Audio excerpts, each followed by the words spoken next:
जब उन छत्रपति शिवाजी महाराज की सेना ने मुगलों को मात्र शक्तियों को पकड़ करके उनके सभा में लाए और बोले देखिए महाराज क्या लाया हूं, तब छत्रपति शिवाजी महाराज कहते हैं कि अगर मेरी माँ इतनी सुंदर होती तो मैं कितना सुंदर होता। ऐसा श्रेष्ठ विचार, श्रेष्ठ चरित्र हिंदुत्व का चरित्र, हिंदुत्व का भाव।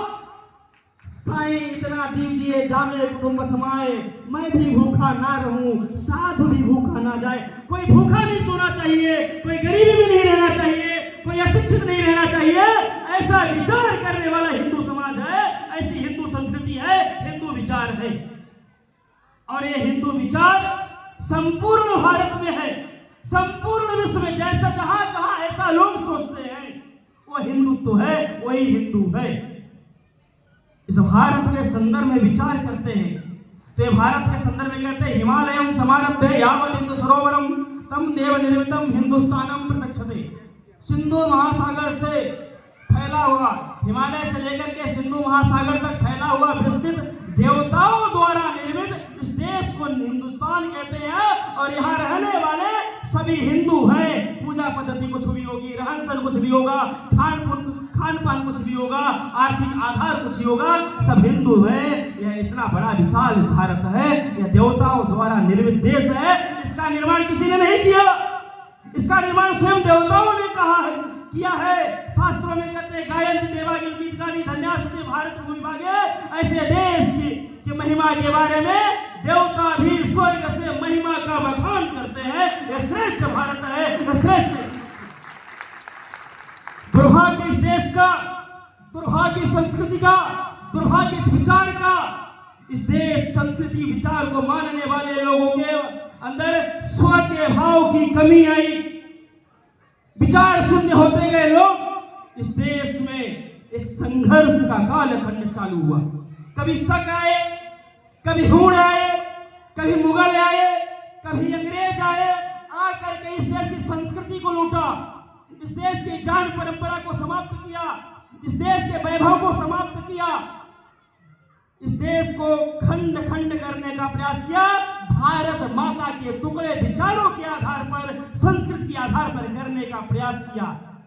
पर किसी ने कहा है कि यूरान मिस्र रोमा मिट गए सारे जहां से, पर कुछ बात है कि हमारी हस्ती मिटती नहीं। वह 2000 वर्षों से ज्यादा संघर्ष करने वाला यह संस्कृति लड़ाई किया, संघर्ष किया, किंतु इसका विखंडन नहीं हुआ। थोड़ा सा संघर्ष रहा, उन संघर्षों में थोड़ा सा नुकसान भी हुआ। उस नुकसान की भरपाई करने के लिए आने वाला समाज, जब 2050 के बाद जो समाज खड़ा होगा, वो समाज देशभक्त हो, चरित्र संपन्न हो, राष्ट्रभक्त हो, भारत माता की जय कहने के लिए अपना सर्वस्व न्यौछावर करने वाला समाज हो। उस समाज के लिए आज हिंदू सम्मेलन की आवश्यकता पड़ी। उस समस्या क्या थी? स्व का भाव, मैं कौन हूं, मैं कहां से आया हूं। ऐसा विचार इस देश में हिंदुत्व, लोगों के मन के अंदर का हिंदुत्व मरता गया, हिंदुत्व मरता गया। तो क्या क्या समस्या आई? अपने परिवार, अभी दीदी परिवार के संदर्भ में भी बता रही थी, अपने देश का जो अपना हिंदुत्व है, जो अपना परिवार है, परिवार अलग अलग अलग रहने लगा, परिवार का विखंडन होने लगा, परिवार के अंदर संस्कारों की कमी आ गई, माता पिता, पिता पुत्र से विवाद होने लगा, भाई भाई में विवाद होने लगा, घर बढ़ गए, रिश्ते बढ़ गए और एकला परिवार हो गया। और भारत में ओल्ड एज होम, जिसको वृद्धाश्रम कहते हैं, यह व्यवस्था चालू हो गई। मित्रों, भाइयों बहनों, भारत में वृद्धाश्रम नहीं हुआ करता था। भारत में तो देवी देवता, साक्षात माता पिता जो है तो देवी देवता के बराबर होते थे। भगवान श्री गणेश ने अपने परिक्रमा के माध्यम से बताया। यह समस्या देश के अंदर खड़ा है, अपने भाव को भूल गए। तो इस देश के अंदर शिक्षा पद्धति ने भारत में जाति के नाम पर, भाषा के नाम पर, रहन सहन के नाम पर, आर्थिक आधार के नाम पर समाज को बांट दिया। यह मेरी जाति का है, यह ऊंची जाति का है, यह नीची जाति का है, यह मेरे घर पानी नहीं पी सकता, यह मेरे घर, मैं उसके घर नहीं जाऊंगा। ऐसा तुच्छ विचार इस हिंदुत्व के मन में, जो सर्वे भवन्तु सुखिनः की कल्पना को कामना करने वाला वह हिंदू समाज, छोटे छोटी छोटी जातियों में बढ़ गया, और जब जातियों में बढ़ गया तो इस देश के अंदर एक समस्या आई, मतांतरण की समस्या।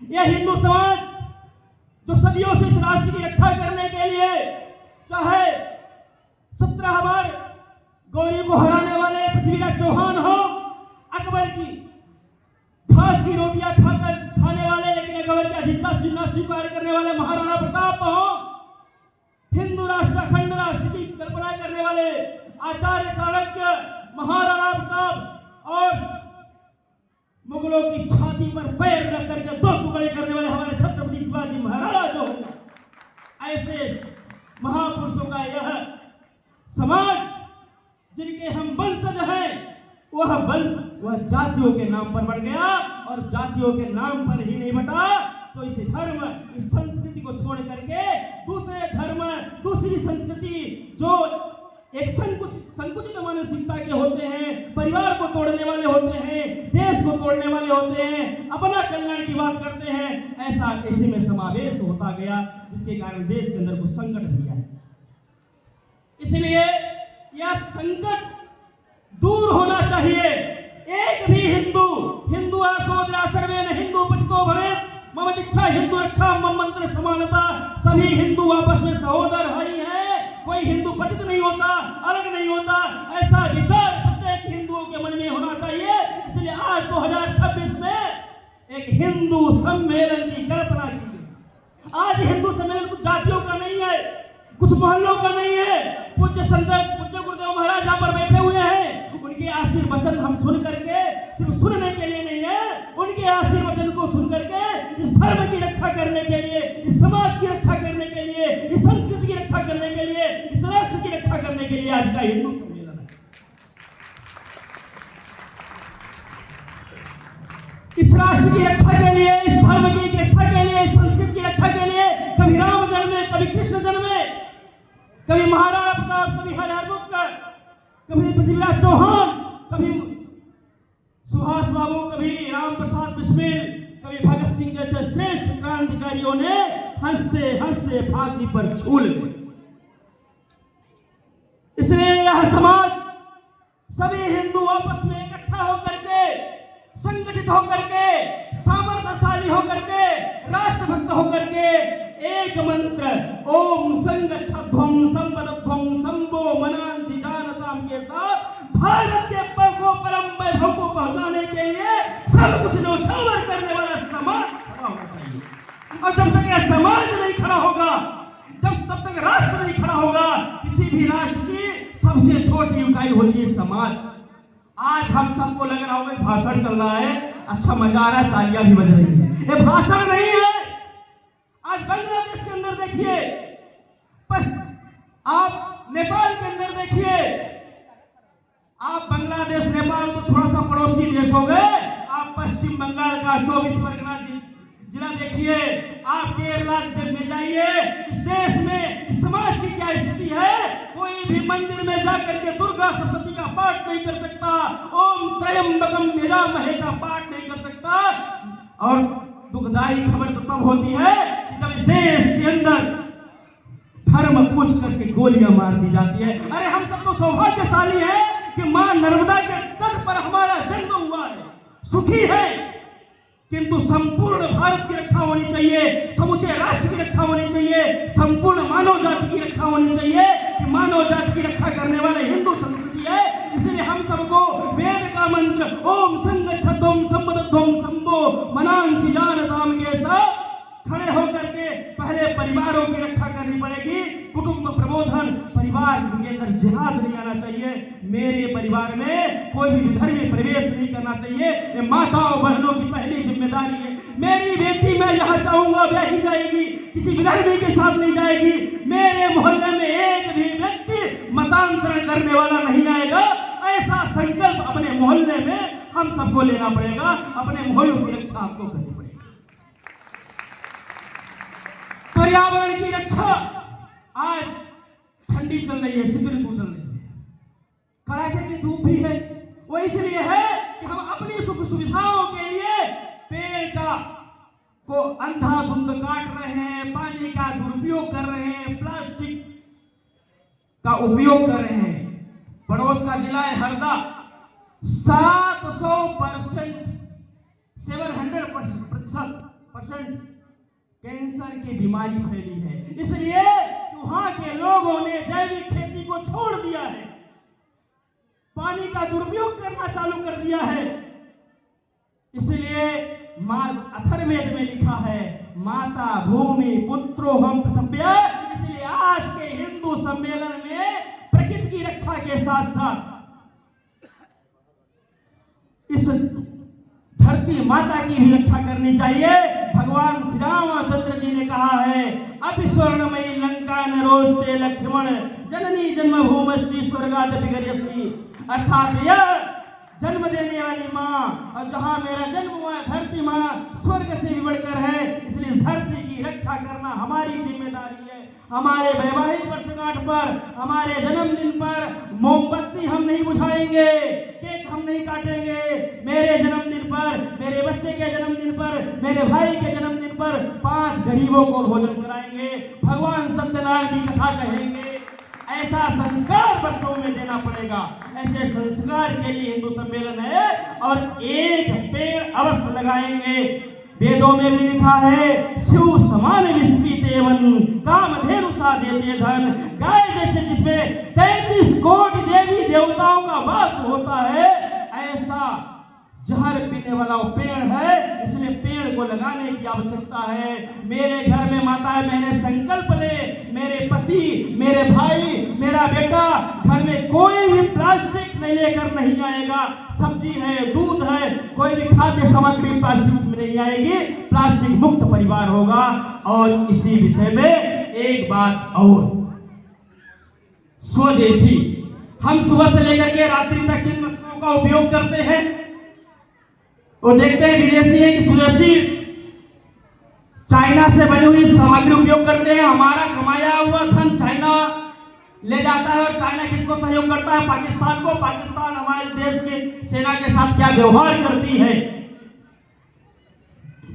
देश में सीमा पर जवान और देश के अंदर किसान ये संघर्ष करते हैं समाज को बनाने के लिए। इसीलिए समाज ये दोनों सुरक्षित रहे।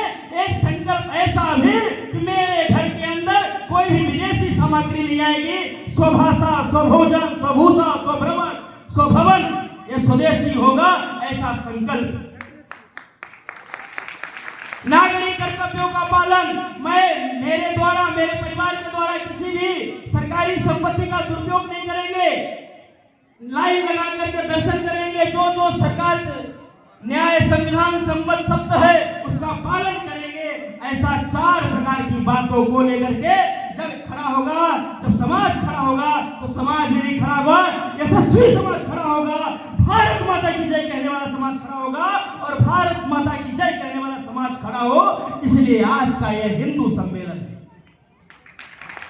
किसी ने कहा है धर्मो रक्षक रक्षित, धर्म की रक्षा आप करिए, धर्म आपकी रक्षा करेगा। इसलिए सबसे पहला धर्म बचाना है। इसलिए धर्म को बचाने के लिए हमको अपनी संस्कृति बचानी पड़ेगी। तो भारत की संस्कृति, हमको अपने संस्कार बचाने पड़ेंगे। तो संस्कार क्या क्या है भारत के?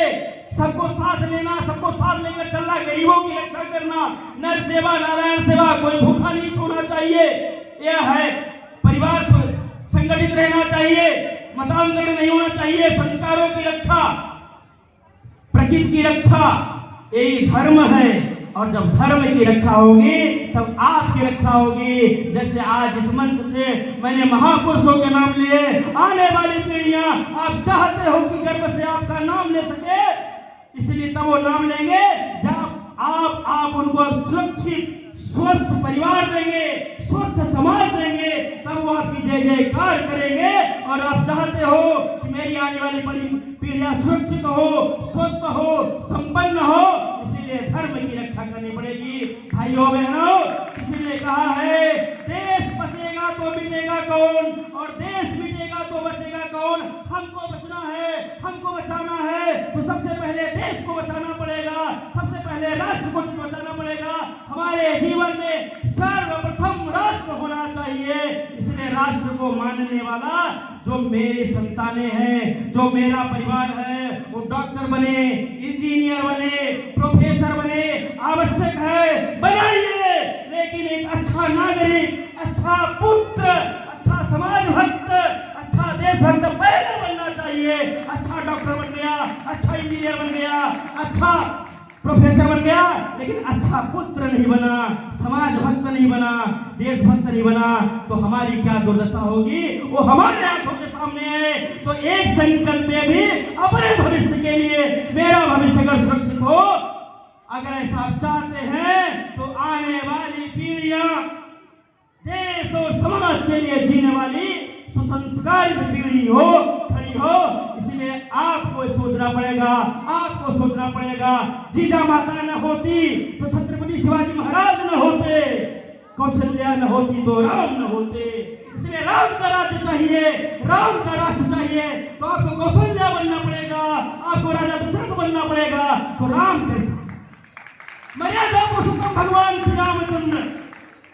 आज राम राज्य की कल्पना, जहां झूठ नहीं, जहां गरीबों का सम्मान होता है, जहां असहायों की मदद होती है, पिता कैसा तो राम जैसा, पति कैसा तो राम जैसा, पुत्र कैसा तो राम जैसा, प्रजा कैसा तो राम जैसा, शिष्य कैसा तो राम जैसा, अर्थात राम ही राष्ट्र है, राष्ट्र ही राम है। इसलिए राष्ट्र को बचाना है तो राम को बचाना पड़ेगा, राम को बचाना है तो अपने परिवारों में संस्कारों के भाव का जागरण करना पड़ेगा। इसलिए राम ही राष्ट्र है, राष्ट्र ही राम है, ये राष्ट्र का, ये राम का राष्ट्र है। इसलिए बोलिए मर्यादा पुरुषोत्तम भगवान श्री रामचंद्र की। ऐसा श्रेष्ठ और स्वस्थ समाज खड़ा हो, इसके लिए इस देश के अंदर एक व्यक्ति ने जन्म लिया। 1 अप्रैल सन 1889 नागपुर, माता रेवतीबाई, पिता बलराम। जब देश के अंदर व्यथा थी, समस्या थी, समाज काल में डांगे व डोंट काल में हिंदू, ऐसा कहने के लिए समाज मजबूर था। ऐसे समय पर आज 2026 में मुझे हिंदू होने का गर्व है, ऐसा कहने वाला समाज खड़ा हुआ, तो उस व्यक्ति के कारण, उस संगठन के कारण ऐसा चरित्र संपन्न, राष्ट्रभक्त, स्वस्थ समाज खड़ा करने के लिए 27 सितंबर 1925 विजयादशमी के दिन राष्ट्रीय स्वयंसेवक संघ की स्थापना हुई। यह संगठन 1925 में इसकी यात्रा प्रारंभ हुई और आज 2026 में यह शताब्दी वर्ष में यात्रा, पहले उपहास 1948, 1975, 1992, 2007, 2009 में संघर्ष किया और आज 2026 में, जब 2048 में किसी ने कहा था भारत में एक भी इंच भगवान लहराने के लिए जमीन नहीं दूंगा, ऐसे समय पर हिंदू समाज के संघर्ष और नेतृत्व के कारण आज भारत में संपूर्ण विश्व में सिर्फ भगवा ध्वज लहराई दे रहा है। इस भगवा ध्वज के कारण यह समाज बचा हुआ है, क्योंकि भगवा ध्वज नहीं है, ये भगवत ध्वज जो है, धर्म की प्रेरणा देने वाले, चरित्र की सीख देने वाले, आध्यात्म का एक ज्ञान देने वाले पूज्य संतों का वस्त्र भी है। यह वस्त्र, यह भगवा, यह देश का रक्षक है, इसकी रक्षा होनी चाहिए। इसलिए एक संकल्प और, आज हमारे आसपास के मंदिरों की रक्षा होगी, पूज्य संतों की रक्षा करने वाला चरित्र संपन्न समाज खड़ा हो।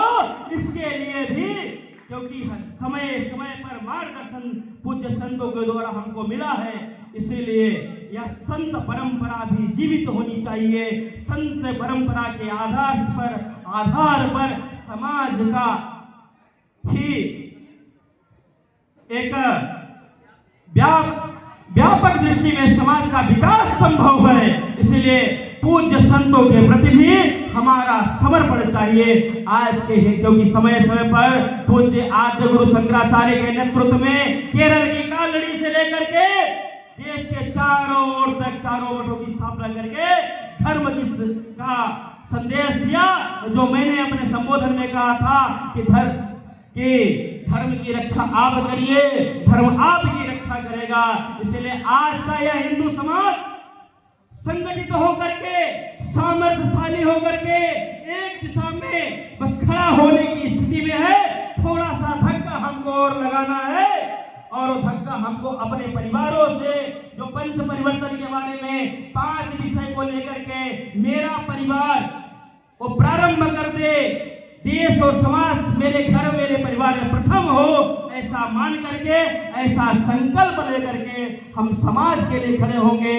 तो एक गीत में कहता हूँ, देश हमें देता है सब कुछ, हम भी तो कुछ देना सीखें, हम भी तो सब कुछ देना सीखें। ये देश हमारा है, देश के लिए हम कुछ दिए। तो देश के लिए पहले मरने की आवश्यकता थी, आज देश के लिए मरने की नहीं, देश के लिए जीने की आवश्यकता है। इसलिए इस भारत में, इस बस्ती में रहने वाले नरसिंहपुर नगर की धरा पर सभी बंधु बांधव थोड़ा सा समय इस राष्ट्र के लिए, थोड़ा सा समय संस्कृति के लिए, थोड़ा सा समय समाज के लिए, थोड़ा सा समय भारत माता के लिए सोचेंगे तो निश्चित रूप से आने वाले दिन भारत नहीं संपूर्ण विश्व में बहुत ही कर्णप्रिय लोकप्रिय शब्द का गुंजायमान होगा। और वो शब्द होगा, मेरे साथ बोलिएगा, भारत माता की।